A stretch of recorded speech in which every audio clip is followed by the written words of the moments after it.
Энэ төвөг мэдээ танд хүрч байна. За сод бэлэг 1978 оноос бокс спортоор хичээллэж шилдэг тамирчдыг төрүүлэх зорилгоор 1990 онд анхны сургалтын хөтөлбөрийг боловсруулж байжээ. Улмаар шинжлэх ухааны мэдлэгт суурилсан 12 бүлгээс бүрдэх дахин давтагдшгүй аваргыг үйлдвэрлэн номоо өнгөрсөн амралтын өдөр нээсэн байна. 1990 онд анх ганцхан хуудасаар эхэлж байсан түүний ном өнөөдөр 412 хуудас бүхий сургалт арга зүйн судалгааны бүтээл болж уншигчдад хүрч эхэллээ. За энэ номын зорилго нь дасгалжуулагч тамирчдыг шинжлэх ухааны мэдлэгт суурилсан арга зүйгээр системтэй сургаж мэрэгжлийн өндөр зэрэгтэй шилдэг тамирчин бэлтгэх гэлээ.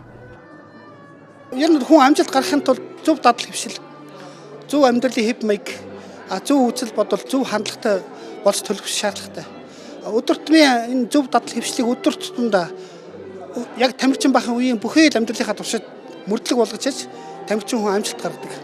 Тэгэхээр яг энэ талаас харах юм бол жирийн иргэдэд ч гэсэн энэ ном бол бүгдэнд нь одоо хэрэг болох ус ийм маш их олон нарийн мэдээллүүдийг бол тусгасан байна. Монголын болон дэлхийн одоо тулааны урлагууд бол бас янз янзын ном гаргадаг болсон. Яг ийм сургуучгийн гэрээнд сэтгэл зүй, оюун, төлөвшөл, ухамсарыг одоо хийдгсэн ном маш ховор ярддаг.